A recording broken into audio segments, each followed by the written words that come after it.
Well, Daytona's always full of a lot of exciting stories. Clay Rogers, a top 5 finish for you here. It's got to be a career night for you. It absolutely is, man. I mean, what a last lap that was. And, you know, first of all, I got to thank Kyle for getting behind me there. And they said before the restart that he was going to push me. He pushed me a few years ago at Talladega, and we almost had the same result. But, man, I just wish we'd had somewhere to go with that run sooner. But I can't thank these guys on this team.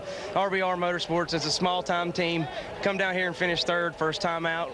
You know, people like Action Gator Tire Stores that are local in Florida come on the truck to help us out. Fleet HQ, Goodyear, BTS Tire and Wheel Distributors. And how about that pro motor, man? I mean, can't thank Mark Smith and his guys enough. It's what it's about here, and we were tuned up for qualifying, so we weren't a very good pusher.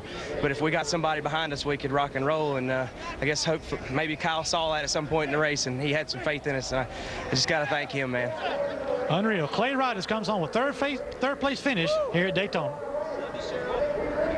Well, it looked like Kyle Busch and the 84 were going to have a shot to go to the front. Did you know who you were drafting with? Yeah, I knew it. We were talking all day long yesterday about how we could work well together, and we did the same thing at Talladega last year. So Chris did a great job. You know, we talked over the radio through spotters, so the communication was a bit crisp. Not very crisp, I should say. It was very disengaged, but lo and behold, we made it work, and we got all the way up there, and then unfortunately we got tangled up from some guys getting together behind us, and the ricochet just kind of came up forward. But you know, these Dollar General guys at Kyle Busch Motorsports did a great job putting this thing back together, and the Triad engine department built a great engine for me. It was a steam engine there for a while. All it had was left in it was steam. So I can't thank Dollar General and NOS Energy Drink, Flexco, NASCAR.com. Congratulations to them. They won the race, and they won the race with me at the Bristol Sweep last year. They're on board with us tonight. So all in all, it was a fun race. And then there at the end, if you don't know what Daytona means to people, this Ricky Benton team and Clayton Rogers and those guys were pretty pumped up about it. And pushing them up through there to get a third-place finish was pretty neat, and it felt good to see them all excited afterwards.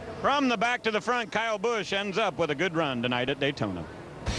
Good enough for a 5th-place finish as we look at our Napa race results. Michael Waltrip grabs his first ever Camping World Truck Series win. How about career best for Clay Rogers in 3rd, Miguel Paludo in 4th, Jennifer Jo Cobb, the highest ever finished by a woman in this series, finishes 6th. Jeffrey Earnhardt, his first top 10, finishes 7th. Ricky Carmichael knew he was going to run the entire season, running for a championship, gets a top 10 finish. Timothy Peters, our race winner from a year ago, relegated back to the 11th spot. He came down pit road and put on tires. I think he slid the tires in that wreck, and he had to make a pit stop there late. That hurt him, Timothy. Travis Kvapil finishes 29th in this race and looking so strong early on. Some serious contenders, man, wiped out in a couple of big wrecks. Bill, you talked about Jennifer Jo Cobb and the great finish she had. She's now with Hermie Sadler. Well, I guess if you're going to pick a place for your best career finish, Daytona's a pretty good place to do that. Congratulations on a great run. Thank you. I think it was our worst finish last year and our best this year. So I'm pretty darn excited. You know, of course, I got to thank LiliesCosmetics.com and Rimrock Designs. And, you know, we're launching an initiative for the military this week and honoring Bruce and my grandpa. Just so it's a very special day, very high emotion day. I'm like, would I have to do so well on the only day I'm not wearing my makeup from LiliesCosmetics.com? But I'm grateful. You know, thank God, thank my team and my spotter. A great day for her, and the highest finishing female ever in the Truck Series with this finish tonight. Big smiles on the face of Jennifer Jo Cobb and Michael Waltrip, celebrating once again in victory lane at Daytona International Speedway.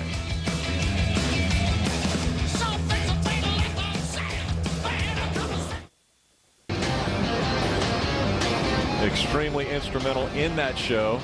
Ty Norris giving Michael Waltrip a hug. At the time, Ty Norris, manager for Dale Earnhardt, Michael Waltrip, driver for Dale Earnhardt. We want to take a look at our AT&T call of the race, and it would have to be Michael Waltrip making the call exactly how he was going to win this race. Rick, I stood here 10 years ago with my heart broken, and to the day, in this very spot. And tonight I just stand here and watch my brother do what he can do at Daytona better than anybody I know of. that sets somebody up and win a race. It's really just amazing because that's exactly what he said he was going to do. We talked to him just before that restart. That's exactly what he said he was going to do. We really questioned whether he should have done it that way. I did. I'm so proud of him. And folks, I know you have no idea what this victory means to that young man. This is a big night for him. It's a big win for him, and I'm so happy and proud of him. And way to go, Mikey. Really, everyone in this sport, I think this has been amazing the way this night ended up. It was 10 years ago to the day, February 18th, and we lose Dale Earnhardt, and we see Michael Waltrip in victory lane. But the whole weekend, you know, with Junior winning the pole, now I know he's not going to start from the pole, but Junior winning the pole and him down here with some bounce in his step. Michael comes down with these tribute cars with the 15 and the Napa and the whole deal. It's storybook. It's just storybook, and I'm glad I'm here to watch it. And I wouldn't rule him out winning that Daytona 500 coming this Sunday. He finished third in his qualifying race, and so he's got a great starting position. And I say this all the time, and people beat me up because it's my brother. There is no better restrictor plate racer that I have ever seen. Ever since he came to these restrictor plate tracks, he's been able to get it done. He's entered in 3 races this weekend. He's won the first. He's got 2 more chances to make it 3 wins at Daytona. Well, also to kind of almost put a period on this story, Jeffrey Earnhardt, grandson to Dale Earnhardt, had a phenomenal finish here at Daytona. He's with Hermie. Jeffrey Earnhardt, 7th place finish here at Daytona. It looked like there when that last restart, little Earnhardt's going to get up there and have some fun. I know you had a lot of fun tonight. Yeah, you know, we had a good run tonight. I got to thank my sponsors first because, they made this possible. Fuel Doctor came on and gave me the opportunity to have a full season this year, and I can't be thankful enough for that. And, Rick Ware for putting me in his trucks. And, there for a second, I didn't think we were going to make it to the end. We got involved in that big wreck. I don't know how we made it through the way we did. The right front barely made it to the end of the race. But, these guys just did a great job tonight. And, I wanted to jump up there and, go with the guys on the top, but, everybody in the garage today just kept telling me stay on the bottom, stay on the yellow line, and, run laps, make it to the end. And, that was our goal. We definitely didn't come in here expecting to finish here, but, we did because we ran a clean race and, kept our heads up and didn't get down on anything that happened. So hats off to all my crew guys and all my sponsors, Fast Wax, all those guys. They just, I wouldn't be here without them, and I'm just thrilled to be here. Jeffrey Earnhardt, 7th place finish at Daytona. His truck looks like he's been at Martinsville.